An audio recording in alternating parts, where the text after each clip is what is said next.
2 centuries ago, Qatar was known mostly for its export of pearls. This reputation would persist as the Gulf region grew in importance, even though Qatar's pearl trade shrank from foreign competition at the beginning of the 20th century. However, as Qatar's pearls declined in value, they were replaced by an infinitely more important resource: oil. Unbeknownst to the nation's people for thousands of years, the Qatar Peninsula sat atop a seemingly endless ocean of oil. The untapped resource would be used as a way to help Qatar carve out a new future for itself, a future beyond the wildest imaginations of its founders.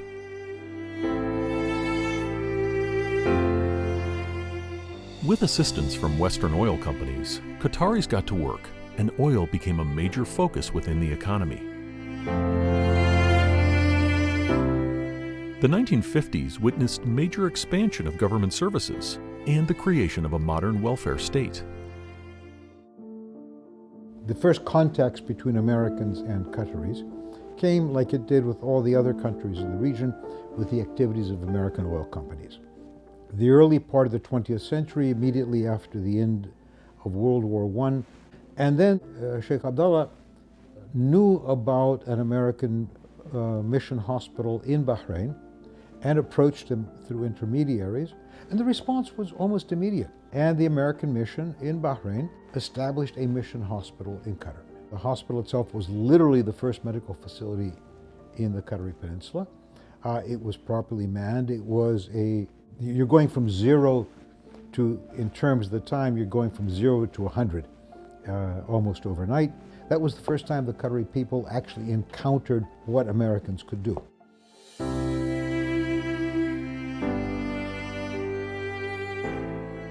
In 1971, Qatar gained its full independence, though the following decade was one of great regional upheaval.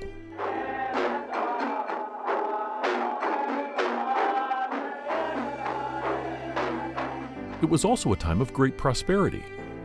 The turmoil of the 1970s sharply increased oil prices, making Qatar one of the richest nations in the world. Relations between Qatar and the United States continued to expand throughout the 1970s and 1980s. It dramatically improved in 1991, when Qatar played an important role in the US-led liberation of Kuwait from Saddam Hussein's invasion. Meanwhile, the US-Qatar relationship deepened in the mid-1990s, after construction began on the Al Udeid Air Base in Qatar, where American soldiers are currently stationed. Al Udeid later played a critical role in the war on terror and the fight against ISIS, and is today the hub of America's operations in the Middle East. The first time that I went to Doha was when I was the executive officer for the Chairman of the Joint Chiefs in the late 1990s. I then went back after the war in Iraq started, I think when I was a 3-star general, when the U.S. Central Command Forward Headquarters was in Camp Asaliya, and then I visited many, many more times after that as the commander of the multinational force in Iraq, and then obviously as the commander of U.S. Central Command.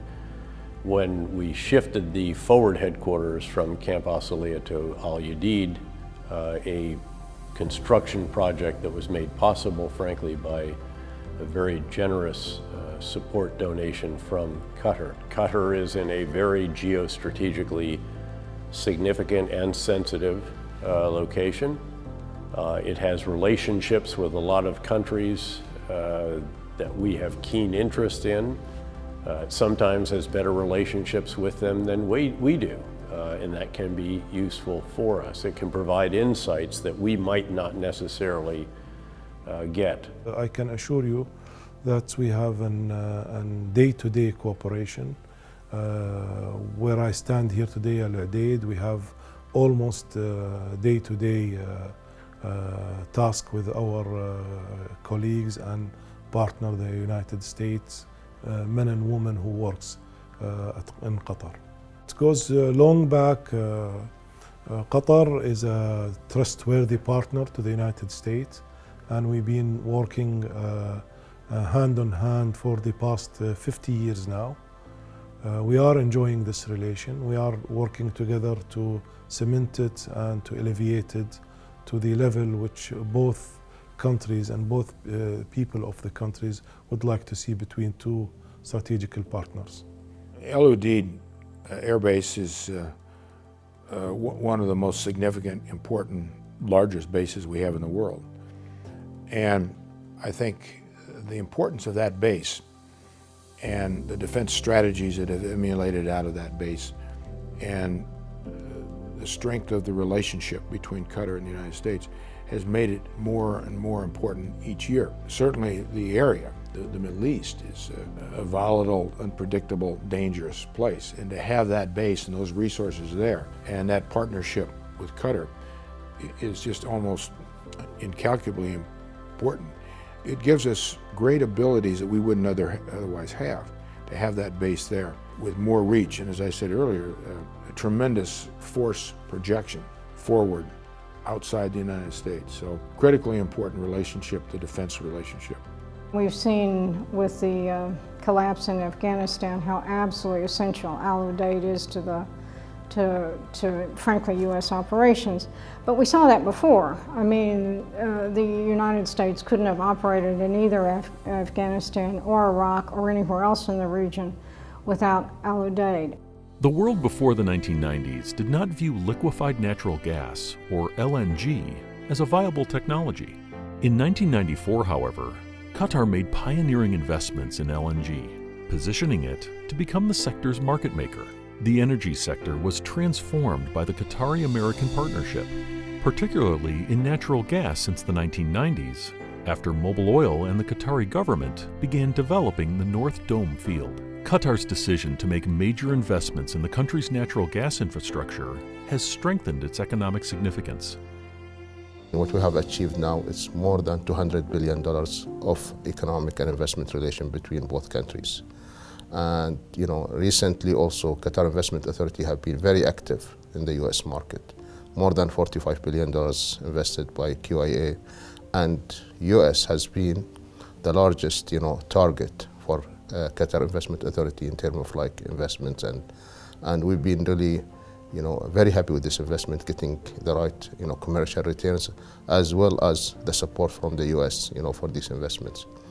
Looking forward, we see this to continue. We see this relationship to continue, and we see it expanding into all sectors. It's not only specific to one sector, and we see it a win-win relationship for both countries. After I became Treasury Secretary, I visited the region. Qatar was one of the important partners in the region, and my trip was really focused on both economic issues and combating terrorist financing in the region. Clearly, Qatar has become a major provider of energy, particularly LNG, a very large part of the world's LNG. There was a big focus on energy and US businesses doing business in Qatar. And similarly, Qatar has been a long-term investor in the US, and the opportunity for Qatar to invest in the US, and particularly we were very focused on investments that led to job creation. We can see, after 50 years, what the relationship between Qatar and America is. It's improved a lot in every field, in military, education, investment, energy, socially. We invest also with ExxonMobil, Shell in Brazil, in Cyprus, in Mexico, in Africa with Total. So if you can't see how now, when we cooperate with ExxonMobil outside of Qatar. Obviously the North Field being a huge resource and the potential it had and that has played out to be a major source of energy supply to so many parts of the world, a cleaner source of energy supply, natural gas, through liquefied natural gas. But what really allowed us to engage and ultimately be successful was the recognition that the country first was going to honor its agreements. Rule of law was important in the country, contract sanctity was important, and as I said, good faith dealings.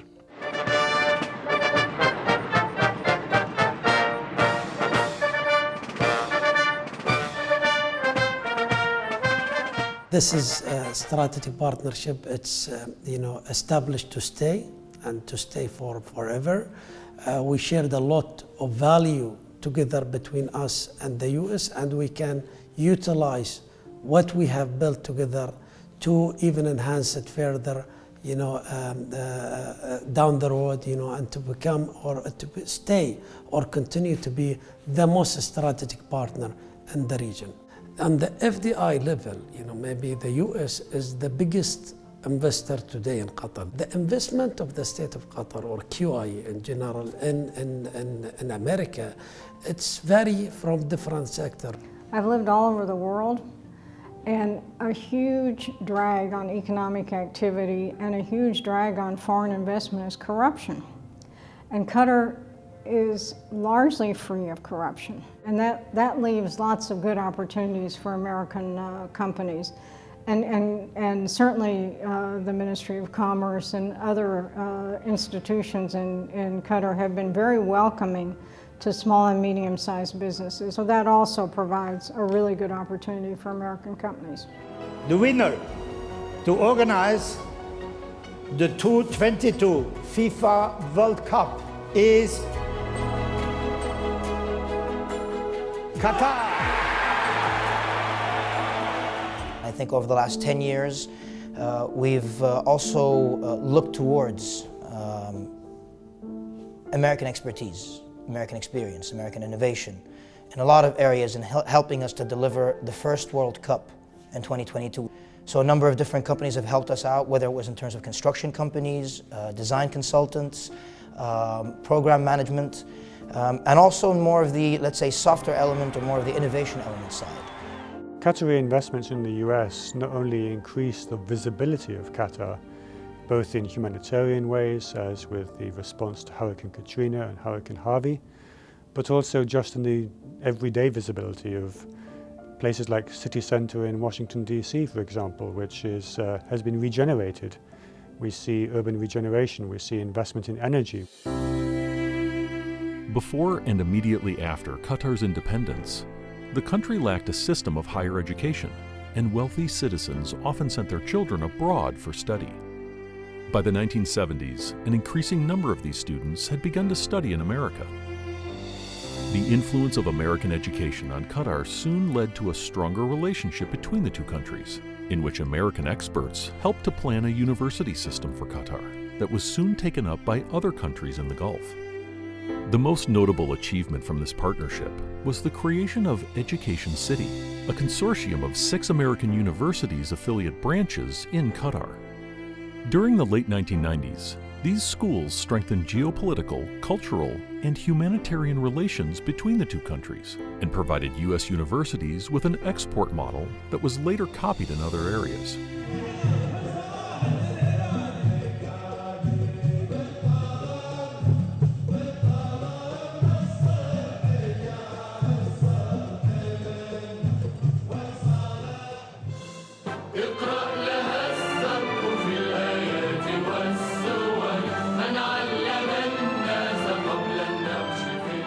The biggest project or the biggest relationship in terms of education started in the mid-90s.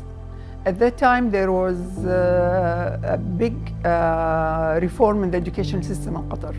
And we started thinking about establishing high quality educational system, in particular at the university level. So during the search, we always came up who is in the high list. I mean, in the world ranking, in all kind of educational measures, it was the American universities, the top American universities. During our journey, when we were looking for partner and we visited so many American universities, I think they believe in our vision and they believe what we are trying to do. And also they felt that we are a trustworthy partner. We are a small country, but we have secure, safe, we have leadership who are forward-looking and forward-thinking. Our institutions of higher education also share a strong, unique relationship. Every year, the United States welcomes thousands of Qatari students to our schools, and Doha's Education City is home to 6 American universities. The connection is personal for my family. I was honored to deliver the commencement address for the very first graduating class of Georgetown University's Qatar campus in 2009.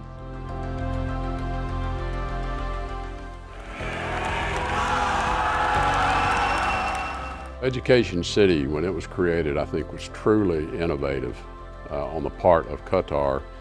First, because they wanted to Qatar wanted to accelerate the process of educating more Qataris and to build a university from ground up. So I think it's been important not just to the development of education in Qatar, but it's allowed Qatar to take that again outside of the country and beyond, but provide opportunities regionally to young people to be exposed to university educational curriculum from the United States in a collaborative way. The fact that the leadership was investing in education meant that they were investing in human resources, in the human potential, in the human development of Arab students all across the region.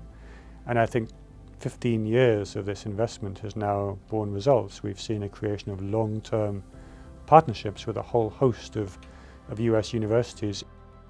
For Xavier especially, Qatar has been a great partner and friend, especially after we had the disastrous Hurricane Katrina that not only flooded the city of New Orleans, but also devastated much of Xavier's infrastructure.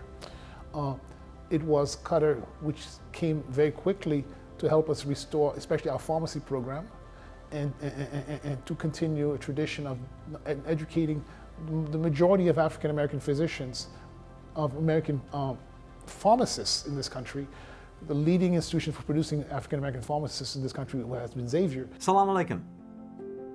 50 years ago, United States Ambassador William Stolfus presented his credentials to the government of Qatar, initiating the diplomatic relationship between our two countries. In the time since, that relationship has steadily grown stronger, spanning shared security and economic interests, cooperation on regional challenges, and deepening ties between our people. Qatar has generously hosted U.S. forces at Al Udeid Air Base since 1996, where Qataris and Americans continue to train together, provided aid to Americans after Hurricanes Katrina and Harvey, and so much more. Qatar is a good friend and reliable and capable partner, and I'm notifying Congress that I will designate Qatar as a major non-NATO ally to reflect the importance of our relationship. I think it's long overdue. The long history of the relationship between Qatar and the United States helped both nations to develop a stronger understanding towards one another so as to ensure future mutually beneficial ties. Both Qataris and Americans wish and work for a more prosperous time ahead and for peace, stability, and freedom throughout the world. For 5 decades, the United States and Qatar have built a strong strategic relationship. Indeed, America is grateful to Qatar for hosting our brave men and women in uniform at Al Udeid Air Force Base, which I have had the privilege to visit many times. Our scientists and entrepreneurs are working to combat the climate crisis, living up to our nation's shared commitment to reduce carbon pollution, develop green technologies, and preserve our planet for generations to come. The links and the bridges we have established with the right people and the right sectors in the U.S. helps us to achieve this in the future. Unfortunately, maybe I will not be here for the next 50 years to talk about it again, about the achieve, but I'm sure my children and our grandchildren, will be talking more and more about this achievement and how this relationship has grown up to become one of the most strategic ties. Today, we're signing 2 new agreements that reflect our deepening collaboration on Afghanistan. The first establishes Qatar as the United States protecting power in Afghanistan. Qatar will establish a U.S. interest section within its embassy in Afghanistan to provide certain consular services and monitor the condition and security of U.S. diplomatic facilities in Afghanistan. The second agreement formalizes our partnership with Qatar to facilitate the travel of Afghans with U.S. special immigrant visas, a role that it's already been playing in many instances, and serve as a transit point for eligible Afghans as they complete their application process. Our diplomatic relationship with Qatar is important. More and more economic viability between our two countries. More and more exchanges between our two countries. U.S. universities in Doha. So I see that this relationship just getting stronger. I think Qatar has settled into a very comfortable relationship with the United States and the United States with Qatar. We know each other much better than we did 50 years ago. I think the United States needs a country like Qatar that can act as an interlocutor, act as a facilitator of dialogue, that can act in soft power humanitarian ways in which many of the other countries in the Gulf cannot, which can bring people together and can act as a hub for education and healthcare for a much wider region. Half a century of mutual success, half a century of ambitious projects that have been jointly put together and succeeded on all different fronts. The World Cup, I believe, though, will be probably the most exciting one. I apologize for everybody else that's done a lot of other projects, but I do believe 2022 leading into 2026 will probably be one of the most successful and more exciting partnerships between us.